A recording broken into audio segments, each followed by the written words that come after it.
Good morning, my dear 10th class students.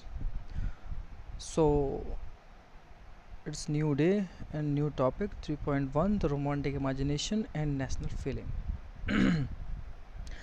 A very interesting topic and very deep to my heart because national feeling and the romantic imagination is a very similar idea.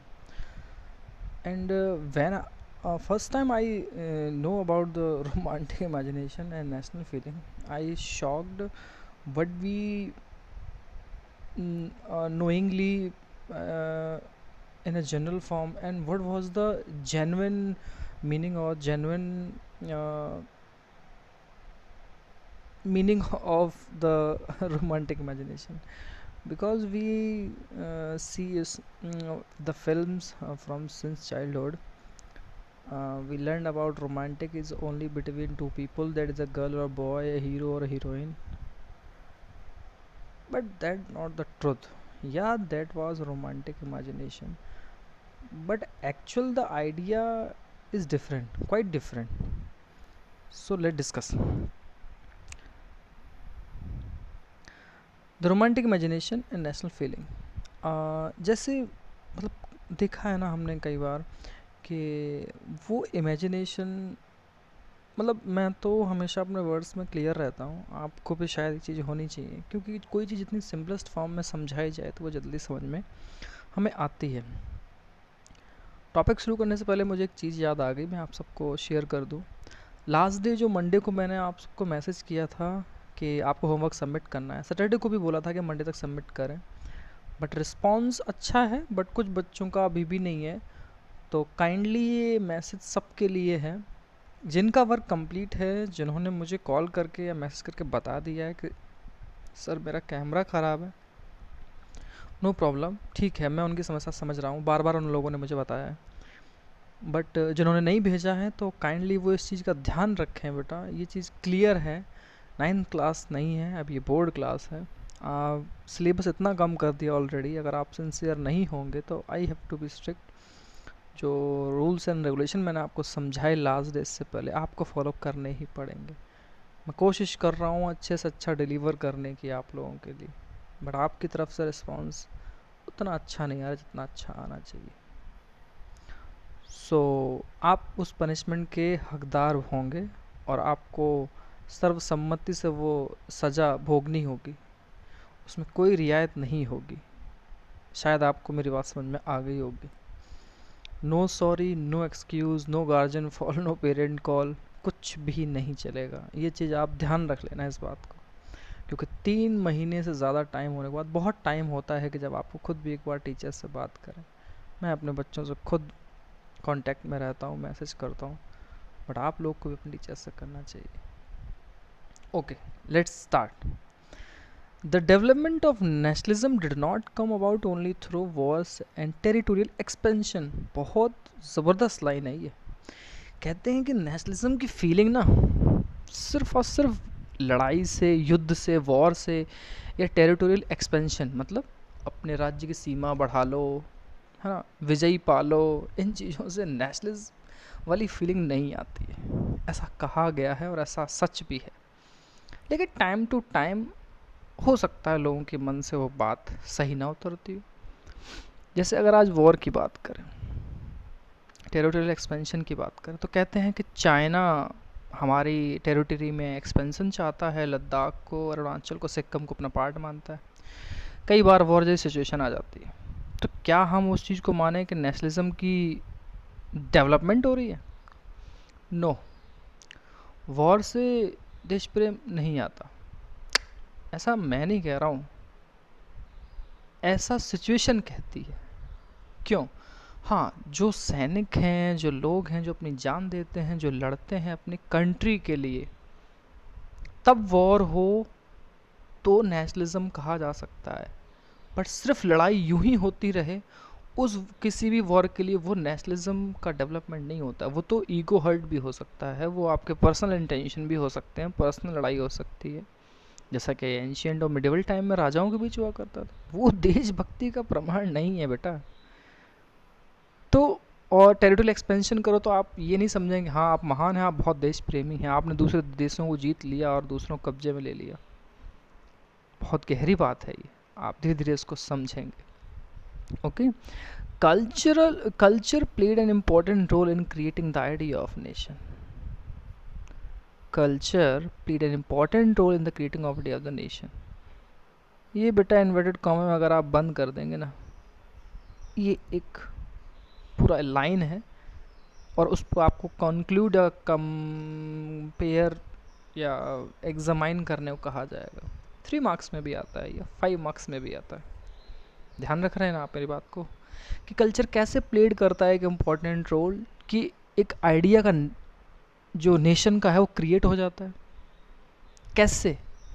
अपने शब्दों में लिखे। अब ये तो हो गया answer, ये हो गया स्टेटमेंट। अब इसके आगे की जो कहानी है, जिसका आंसर है, वो आप डिस्कस करें। Let's see. और वो कल्चर क्या है? आर्ट है, वहाँ की कला है। कला कई तरीके से होती है, पेंटिंग्स के जरिए भी होती है, मूर्तियों के जरिए भी होती है, और ऐसी बहुत सारी चीज़ें आप समझने की भी कोशिश कर रहे होंगे मेरी बातें। जो पेंटिंग्स होती हैं, जो मूर्तियाँ होती हैं, जो कलाकृतियाँ होती हैं, मंदिर होते हैं, मस्जिद होते हैं, या कुछ भी ऐसा आर्ट, लोकल हो सकता है, ऑयली हो सकता है, ऑयल पेंटिंग्स हो सकती हैं, बहुत सारी चीज़ें होती हैं। वो पोएट्री, जैसे आप राम, रहीम, सूरदास, कबीर को पढ़ते हैं हिंदी में, वहाँ से बहुत सारी निकली हुई पोएट्री जो कि आपकी लोकल लैंग्वेज को बढ़ावा देती हो, यहीं की ट्रेडिशंस और चीज़ों को बढ़ावा देती हो। क्योंकि आपको दर्द होगा तो आप ये नहीं बोलोगे ना आउच मॉम, आप तो यही बोलोगे ना वो मम्मी लग गई। आप कितना भी इंग्लिश पढ़ लें, क्योंकि हर्ट से वही आएगा जो आपके कल्चर में। शादी होगी तो भांगड़ा ही बजेगा, ब्रिटनी स्पीयर्स या जस्टिन बीबर नहीं बजेंगे। किस चीज़ से जोड़ रहा हूँ मैं? पोएट्री से, या songs, story, music help express shape and nationalist feeling. Stories, कहानियाँ, यहीं की कहानियाँ, महाराणा की, गांधी की, चंद्रशेखर आज़ाद की, भगत सिंह की, बटुकेश्वर दत्त की, बिस्मिल्लाह खां, अशफाकुल्लाह खां, अब्दुल रहीम, मैनी मोर, मतलब कितने लोगों का नाम लो, अब्दुल कलाम। महिलाओं का भी नाम लेना चाहिए ना मुझे सॉरी, ऐसा नहीं है, मैं सबका ही नाम ले रहा हूँ, चाहे मीराबाई हो, चाहे ये अवंती बाई हो, कस्तूरबा हो, सरोजनी नायडू हो, साइना नेहवाल हो, सानिया मिर्जा हो, मैनी मोर। उन सब की कहानियाँ, उन सब की अपने लोग की कहानियाँ, और यहाँ का म्यूज़िक, यहाँ की चीज़ें, ये हेल्प करती हैं, हमें मदद करती हैं अपने एक्सप्रेस करने में। कौन सी चीज़ें? नेशनलिस्ट फीलिंग को, जो हमारा देश के प्रति जो हमारी भावनाएं हैं उनको फील करने में ये हेल्प करती हैं। शेप भी देती हैं, शेप मतलब आकार देना। बहुत से लोग हरियाणवी गाने नहीं सुनते थे, सपना चौधरी नहीं सुनते थे, अब सुनने लगे तो शेप देना मतलब उनके अंदर के म्यूज़िक को, उनके अंदर के यहाँ के म्यूज़िक को प्रेम दिया या म्यूज़िक से संवारा, तो लोगों की उनके प्रति सम्मान होगा कि नहीं नहीं अपने लोगों को करना ही चाहिए। जैसे आजकल नेशनल फीलिंग किस चीज़ से बढ़ रही है? ऐप्स को बैन किया जाए। सुना है कल ही 47 और ऐप्स को बैन किया है। हाँ हो सकता है वो, बट हमारे यहाँ कुछ बेटर भी तो दीजिए ना हमें। इस चीज़ की कहानी आप समझेंगे नेक्स्ट यूनिट में, बहुत मज़ेदार है, मज़ा आएगा आपको। Okay, so you know art, poetry, stories and music ये हेल्प करती हैं और एक्सप्रेस करने में कि आपकी नेशनल फीलिंग क्या है, उनको आकार भी देती हैं।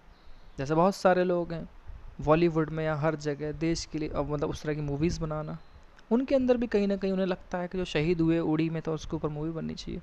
26/11 का अटैक हुए मुंबई में तो उसके ऊपर मूवी या वेब सीरीज़ बननी चाहिए। लॉट ऑफ वेब सीरीज और मूवीज़ आ चुकी है। हर किसी को मतलब अपनी अपनी नेशनल फीलिंग के प्रति संवेदनाएं होती। डायरेक्टर्स भी चाहते हैं कि हमारे उन मार्टियर्स पे, शहीदों पे कुछ बनना चाहिए। Okay, let us look at romanticism. Romanticism है क्या? रोमानियत कहते हैं ना, रोमांटिक हो रहे हो क्या? वो रोमानियत आपके दिल से, अंदर से, heart of core of the heart होनी चाहिए। वो नहीं कि आप सिर्फ किसी खूबसूरती देख के ही फ्लैट हो गए, चाहे वो लड़की हो, कोई महिला है, या कोई खूबसूरत चीज़ है, गाड़ी है, बंगला है, और आप उस पर रोमांटिक हो रहे हैं क्योंकि आपको उसके अंदर से प्यार झलक रहा है। नहीं नहीं नहीं, नहीं ऐसा नहीं, ये तो कुछ और ही होता है। ये जेन्युइन होता है, आपके बाहरी रूप रंग से देख के नहीं आता है। क्योंकि देश तो कोई सुंदर नारी नहीं है ना, आपकी जो लैंड है, मातृभूमि है, वो कोई सुंदर नर नारी तो नहीं है ना, तो आपको उसके लिए प्रेम कहाँ से आता है? अगर इस बात का जवाब आप दे पाए अपने आप से, तो आप समझ जाएंगे रोमांटिसिज्म कितना अच्छा है और कितना ईजी है समझना। ओके, रोमांटिसिज्म क्या है? ये डेफिनेशन है, डिफाइन रोमांटिसिज्म में ये यहाँ से एक डेफिनेशन आती है, व्हाट इज़ रोमांटिसिज्म। तो इसका आंसर क्या लिखेंगे? A cultural movement which to develop a particular form of national sentiment. एक ऐसा कल्चरल मूवमेंट जिसने कि बढ़ावा दिया है और डेवलप किया है एक particular form of national sentiment को, जो हमारे देश हित की जो सेंटिमेंट हैं, भावनाएं हैं, उनको डेवलप करने में इसने रोल प्ले किया। This is romanticism. आगे देखिए, romantic artist and poets generally criticize the glorification of reason and science. अच्छा, इसी चीज़ को मानने वाले जो आर्टिस्ट हैं, आर्टिस्ट कलाकार हो सकता है, लेखक हो सकता है, कवि भी हो सकते हैं, राजनेता हो सकता है, कोई भी हो सकता है। आर्टिस्ट तो कलाकार होते हैं, चित्रकार भी हो सकता है, कोई स्कल्पचर भी हो सकता है, कुछ भी हो सकता है। वो सारे लोग जनरली आम तौर पे ये कहते हैं कि ग्लोरीफाई किया जाए सिर्फ तर्क को और साइंस को। तर्क मतलब हर चीज़ में तर्क ढूंढना, हर चीज़ में रीज़न ढूंढना, और साइंस की सिर्फ बातें हों कि साइंस ने सब कुछ कर दिया, साइंस की वजह से सब कुछ हो गया। अरे साइंस ने तो ना युद्ध लाया है, वर्ल्ड वॉर फर्स्ट हो गया, सेकंड हो गया, परमाणु बम बना, नागासाकी हिरोशिमा नष्ट कर दिया, मोबाइल का अच्छा यूज़ कितना हो रहा है। मतलब मैं कितनी चीज़ें गिनाऊँ, साइंस को कितना ग्लोरीफाई किया जाता है। अच्छे पक्ष हैं उसके, बट डिमेरिट्स कितनी है, वो हमारे लिए चुनौती है। तो ये लोग इन चीज़ों को नकारते हैं, क्रिटिसाइज करते हैं, और क्या कहते हैं? And focused instead on emotions, कहते हैं भावनाओं पे ये ध्यान ज़्यादा देते हैं कि आपके प्रति भावना देश के लिए कैसी है, आपकी मातृभूमि के लिए कैसी है, यहाँ के लोगों के लिए कैसी है, यहाँ के कल्चर के लिए कैसी है। इंट्यूशन, आपके इरादे कैसे हैं। मिस्टिंग फीलिंग्स, मिस्टिकल, वो जो कुछ कहते हैं ना, वैसे तो मिस्टिक मतलब रहस्यमयी, मतलब कहाँ से आ गई, कैसे आ गई, क्यों लोगों को देश प्रेम हो जाता है अपनी मातृभूमि के लिए, वो लड़ जाते हैं, जान देते हैं, तिरंगे को सैल्यूट करते हैं, तो एक अंदर जोश सा क्यों आता है, वो प्यार क्यों आता है, उस तरह की फीलिंग्स पे जोर देते हैं ये लोग। क्योंकि ये सारी चीज़ें किस चीज़ के लिए आ रही हैं? आपके नेशन के लिए। Okay, their effort was to create a sense of shared collective heritage. ये बहुत अच्छा वर्ड है। उनके एफर्ट किस चीज़ को लेते हैं कि वो एक सेंस क्रिएट कर सके जो शेयर्ड कलेक्टिव हेरिटेज के लिए हो। मतलब हम सब आपस में एक दूसरे से जुड़े हुए हैं, कलेक्टिव हेरिटेज है हमारी। यहाँ की नदियाँ हम सब की हैं, यहाँ का पानी हम सब के लिए है। यहाँ की नदियाँ, तालाब, पानी, सॉरी, पेड़ पौधे, ताजमहल, लाल किला, अक्षरधाम मंदिर, अयोध्या, काशी, मथुरा, रामेश्वरम, सब कुछ हमारा ही तो है। क्या ये कलेक्टिवली हमारा नहीं है? हेरिटेज हमारी नहीं? हम इसको शेयर करते हैं ना, तो उसी के लिए एक सेंस क्रिएट करना, ये सब आपका है। वो ताजमहल पे, वो लाल किले पे, फतेहपुर सीकरी जाइए, बहुत सारी जगह भरतपुर में या जयपुर में, वहाँ लिख देते हैं राजू लव्स बबली, चिंटू लव्स डॉली, दिल बना आते हैं। तो क्या वाकई में उस हेरिटेज को प्यार करते हैं? आप उसको नष्ट कर रहे हैं। विदेशी आते हैं तो सोचते होंगे कि यहाँ के लोगों को यहाँ की हेरिटेज कोई कद्र नहीं है। हंसने वाली बात नहीं है ये, समझने वाली बात है। Okay, common culture past, common culture होना चाहिए हमारा। हम यहाँ के लोग हैं, हिंदी बोलते हैं, त्यौहार अच्छे से मनाते हैं, भेल पूड़ी चापड़ी भी खाते हैं, साउथ का इडली डोसा भी खाएंगे, तो हैदराबादी बिरयानी भी खाएंगे, अफ़गानी चाप भी खाएंगे, पंजाबी नान, अमृतसरी नान खाएंगे। कहने का मतलब हम कॉमनली उसको शेयर करते हैं। और बेस क्या होना चाहिए इन सब चीज़ों का? नेशन। इन सारी चीज़ों का नेशन बेस है। नेशन के तौर पे उसको इस्तेमाल किया है। इमोशंस, इंट्यूशन, मिस्टिकल फीलिंग, वो एफर्ट, जो सेंस कलेक्टिवली हेरिटेज के लिए शेयर हो, एक कॉमन कल्चर हो, और इन सब का बेस किसको रखा गया? नेशन। तो आपको तो ये सारे इमोशन, इंट्यूशन, मिस्टिकल फीलिंग और ये सेंस अपने इंडिया के लिए आएगा ही। आएगा कि नहीं आएगा। लेकिन आजकल तो पॉलिटिकल हवा चल रही है, उससे देश प्रेम नहीं आता बेटा। लेटर ऑन समझाएंगे। आगे बढ़ते हैं, कुछ नेम आएंगे। Other romantic such as German philosopher Johann Gottfried Herder, ये जर्मन फिलोसफर है। 1 मार्क्स का क्वेश्चन आता है, who was Johann Gottfried Herder, तो आप लिखेंगे रोमांटिक जर्मन फिलोसफर है, ठीक है। फिर इन द ब्लैंक्स में 1 मार्क्स में कैसे भी आ सकता है।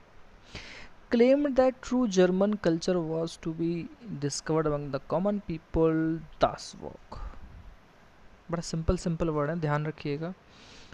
वो ये अपने जर्मन कल्चर के लिए कह रहे हैं, ध्यान रखिएगा आप, ठीक है। वो क्या कह रहे हैं, कह रहे हैं कि ट्रू जर्मन कल्चर जो है ना, वो डिस्कवर्ड हो सकता है कहाँ से, कॉमन पीपल के बीच से। जो दास वॉक वर्ड यूज़ हुआ है ना, ये जर्मन भाषा का वर्ड है, याद रखिएगा। दास वॉक का मतलब ही होता है कॉमन पीपल, आम नागरिक। आपने कभी ध्यान दिया है ये दास वॉक कहाँ लिखा होता है? ये कंपनी है ना फॉक्स वैगन, जानते हैं ना आप सब लोग, जो गाड़ी बनाती है। आप किसी भी शहर में इसकी फ्रेंचाइजी देखेंगे तो उसका नाम होगा उस फ्रेंचाइजी का, चाहे आगरा में, जयपुर में, भरतपुर में तो शायद है कि नहीं मुझे नहीं मालूम, दास ऑटो, मतलब कॉमन पीपल का। आज भी यूज़ होता है, ध्यान रखिएगा। यानी कॉमन पीपल के बीच ही जाके उन चीज़ों को हम देख सकते हैं। It was through folk songs, कैसे कैसे मतलब हम उसको डिस्कवर कर सकते हैं उस जर्मन कल्चर को, ये हमारे यहाँ भी लागू होता है। फॉक सॉन्ग्स, फॉक मतलब जो लोक गाने हैं, लोकगीत। लोकगीत मतलब जो लोगों में पॉपुलर हैं, लोकल लेवल पे भी गाए जाते हैं, आम भाषा में, ब्रज में, अवधी में, बुंदेलखंडी, मराठी में, पंजाबी में। फॉक पोएट्री, ऐसी कविताएं जो आपकी लोक भाषा में हो। फॉक डांसेस, छोटे छोटे डांसेस, कहीं रासलीला, रामलीला, नौटंकी, ये सब ये कॉमन फॉर्म है, हमारे यूपी में भी होते हैं, राजस्थान में भी, जैसे कठपुतली वगैरह, ये सारी चीज़ फॉक डांसेस, कल्चर है ये हमारा। That the true spirit of the nation, और यही सारी चीज़ें एक किसी नेशन की ट्रू स्पिरिट है, सच्ची आत्मा कहें हम, सच्चा पक्ष कहें तो।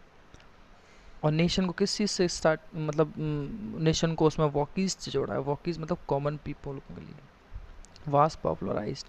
और यही स्पिरिट जो है सबसे ज़्यादा नेशन के मामले में, नेशन के बेसिस को मान के पॉपुलराइज हुई। So collecting and recording this forms of folk culture, तो हमें इन सबको कलेक्ट करना चाहिए, इसको रिकॉर्ड करना चाहिए। इस तरह के जो हमारा लोक कल्चर है, स्थानीय कल्चर है, essentials to the project of nation building. कहते हैं नेशन बिल्डिंग तभी हो सकती है जब आप इनको आम लोगों को उसमें शामिल करेंगे, यहाँ के लोगों को, यहाँ के हर एक नॉर्मल नागरिक को, किसान को, मजदूर को, कारीगर को, हर किसी को, छोटे छोटे कलाकारों को। और ये एसेंशियल है। क्यों सपना चौधरी फेमस है, क्यों विक्की काजला फेमस है, क्यों उनके गाने इतने चलते हैं? क्या वो हरियाणवी में पॉपुलर नहीं है? राजस्थानी में भी बहुत सारे लोग हैं जो पॉपुलर हैं, हमारे यूपी में भी बहुत सारे हैं। सपना अवस्थी को सुन लीजिए, वो तो बहुत अच्छा गाती हैं, बुंदेलखंडी में, हर जगह है, पंजाबियों में, मराठियों में, हर कहीं, तमिल, तेलुगु, वही तो ज़रूरी है। और आप देखेंगे कि कैसे इंडिया में जो लैंग्वेज के बेस पे स्टेट बने, तो वहाँ के कल्चर को हमने ध्यान रखा, तभी तो उनको स्टेट बनाया उनके लैंग्वेज के बेसिस पे। ओके, आई थिंक आपको अच्छा लग रहा होगा, बहुत अच्छा लग रहा होगा। The emphasise on vernacular language, vernacular language मतलब लोकल डायलेक्ट्स जो आपकी स्थानीय भाषा में बोली जाती हैं, ब्रज, अवधी, बुंदेलखंडी, खड़ी बोली, हरियाणवी, ये सब है ना। And the collection of local folklore, वो कहानियों का संग्रह जो लोकल है, स्थानीय भाषाओं में कई कई कहानियाँ, देवी देवताओं के लिए, बाबा नानी की कहानियाँ, वो सब, उस पर एम्फेसाइज, जोर दे के ध्यान दिया गया है। Was not just to recover an ancient national spirit, इन सब चीज़ों का मतलब सिर्फ इसलिए ही नहीं है कलेक्शन करने से कि रिकवर किया जा सके नेशनल जो हमारी धरोहर है उसको ही, but also to carry the modern national message to large audience. बल्कि इसलिए है कि हम ये जो मॉडर्न नेशनल मैसेज है ना, आज के दौर की जो नेशनल फीलिंग है, ये हम बड़े पैमाने पे पूरे लोगों तक ले जा सकें हु वर मोस्टली इलिटरेट, जो कि पढ़े लिखे नहीं हैं बेचारे, उनको समझा सकें। आज आप एक किसान के पास जाइए, उससे कहिए भारत सरकार ने ना 59 भारतीय चाइनीज़ ऐप टिकटॉक वगैरह सब बंद कर दिया है, वो कहेगा मुझे इससे क्या मतलब है। आप समझ रहे हैं मेरी बात? यानी कि आपको उसकी तरह से बात करनी होगी। जो आपके लिए देश प्रेम है, जरूरी नहीं वो उसके लिए भी हो। फौजी अगर बंदूक उठाता है देश के लिए, तो जरूरी नहीं किसान भी उठा ले। तो अन्न कौन बोएगा? टीचर कलम की जगह बंदूक उठा ले तो पढ़ाएगा कौन? स्टूडेंट किताबों की जगह हथियार पकड़ लेंगे तो पढ़ेगा कौन? तो देश कैसे चलेगा? कहने का मतलब है वो जो लार्ज ऑडियंस है ना, जो बहुत वैरायटी में डिवाइडेड है, उस पर ध्यान देना है। आप तभी मॉडर्न नेशनल मैसेज को कैरी कर सकते हैं।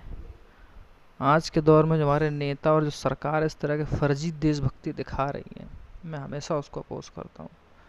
वो हमेशा सिर्फ एक प्रोपेगेंडा क्रिएट करते हैं, कुछ नहीं है, खोखला है। Okay, this was specially show in the case of Poland. अब यहाँ पे एक पोलैंड का केस आएगा बेटा, ठीक है? आप ध्यान देंगे, सिर्फ इस पैराग्राफ को हम ख़त्म करेंगे। एक केस है पोलैंड का, which had been partition at the end of 18th century. अब 18th सेंचुरी का मतलब कितना हुआ? 1700 से 1799 के बीच के टाइम की बात कर रहा है। तो उस टाइम में उसका पार्टीशन हुआ बाय द ग्रेट पावर्स। किस किस ने किया? एक तो ये लोग हमेशा पावर ही डिवाइड करते रहे, नालायक थे ना ये सारे लोग। Russia, Prussia and Austria.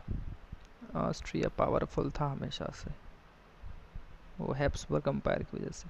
Russia रहा ही है, प्रशिया और जर्मन कन्फ्रंटेशन को मिला के बनता था। ओके, इन लोगों ने इनको डिवाइड किया। Even though Poland no longer existed as independent territory, इनके डिवाइड करने के बाद भी ना पोलैंड इंडिपेंडेंट टेरिटरी की तरह नहीं रहा। नेशनल फीलिंग्स वर केप्ट अलाइव, और जब रहा नहीं तो लोगों के अंदर अपने देश प्रेम के लिए भावनाएं जीवित थी थ्रू म्यूज़िक एंड लैंग्वेज। देखिए आ गया ना वो folklore, folk music, folk dance, poetry, music और लैंग्वेज के जरिए वो एक दूसरे को प्रमोट कर रहे थे, देशभक्ति गाने। Karol Kurpinski for example celebrated the national struggle through operas and music. ये एक पर्सन है, आर्टिस्ट हैं, कैरोल कर्पेंस्की, एग्जाम्पल के तौर पे कहा है कि ये नेशनल स्ट्रगल को ना सेलिब्रेट करना, जश्न मनाना और स्ट्रगल किया करते थे अपने ओपेराज और म्यूज़िक के जरिए। ओपेराज एक्चुअली क्या होता है? एक ऐसे ही फॉर्म है वेस्टर्न कल्चर में जहाँ पे आप अपने प्लेस को या कहानियों को प्ले का वो देते हैं, ऐसा देखते हैं ना जो एक्टिंग के फॉर्म की तरह दिखाते हैं, उस तरह से, और म्यूज़िक के जरिए। अपने अभी आप देखिए ना, रामधारी सिंह दिनकर हों, चाहे और भी सुभद्रा कुमारी चौहान हो, झांसी की रानी वाली कहानी कविता हो, ऐ मेरे वतन के लोग गाना हो, माँ तुझे सलाम जैसे गाने हो, ये देशभक्ति को ही तो जगाते हैं ना। फीलिंग आती है ना कई बार ऐसी, जैसे आप लोग को रोमांटिक गाने सुन के आती है। Turning folk dances like the polonaise, ये जो फोक डांस है ना पोलोनाइज, ये वहीं के लोगों का फॉर्म है डांस का। And mazurka into the national symbol, ये भी एक फोक डांस है, स्थानीय नृत्य है। जैसे यूपी में कथक है, कथकली केरला का है, भरतनाट्यम आंध्रा में है, सॉरी तमिलनाडु में, आंध्र प्रदेश में कुचिपुड़ी है, मणिपुर में मणिपुरी है, उड़ीसा में ओडिसी है। ये सब आपके फोक डांसेस के फॉर्म है, ध्यान रखिएगा। ये आपके नेशनल सिंबल वहाँ बन रहे थे पोलैंड में, और हमारे यहाँ हमारे बने। ओके, नेक्स्ट टॉपिक की तरफ आप जब बढ़ेंगे तो आप देखेंगे लैंग्वेज कैसे एक इम्पॉर्टेंट रोल प्ले करती है नेशनल सेंटिमेंट को बनाने में। हिंदी ही हम, हिंदी है वतन, हिंदोस्तान हमारा, मतलब वतन हिंदुस्तान है, और हिंदू है हम, हिंदी है वतन, हिंदुस्तान हमारा, मतलब उसमें हिंदू हिंदू हिंदुस्तान करके डिस्क्राइब किया। वो गाने हैं ऐसे बहुत सारे, ठीक है? लेटर ऑन समझाएंगे इन सब क्या मीनिंग थे। आप रोज़ सुबह गा तो देते थे असेंबली में जनगणमन, लेकिन उसका मीनिंग एक्चुअल में आपको नहीं पता वो क्यों ऐड किया। इन्हीं चीज़ों से आप समझेंगे। सो स्टूडेंट्स, इतना ही आज के लिए। आई थिंक टाइम काफ़ी ज़्यादा हो रहा है, और हम मिलेंगे फिर आपसे नेक्स्ट डे, और क्वेश्चंस आपको भेजते हैं। और उन स्टूडेंट्स को माफ़ी नहीं मिलने वाली जिन्होंने अब तक सबमिट नहीं किया है। हाँ, आप कर सकते हैं मुझे सेंड, लेकिन वो लिस्ट में नाम मैंने आपने ऐड कर लिया है, ठीक है ना? और इतना भी आप बेशर्म ना बने कि अब आप जो नेक्स्ट वर्क है वो भेजें नहीं। भेजते रहिए, जिन्होंने भेजते आए हैं वो ज़रूर भेजें, जिन्होंने नहीं भेजा है वो भी अब भेजें। एटलीस्ट जो सज़ा होगी शायद आपकी कम हो जाए, बट एटलीस्ट आपका काम और आपकी पढ़ाई रुकनी नहीं चाहिए। ओके, कोई प्रॉब्लम हो आप मैसेज कीजिए, बेझिझक होके कॉल भी कर सकते हैं। कॉल का जवाब नहीं आए तो मैसेज छोड़ दीजिए, I will later call you back. Thank you, have a nice day.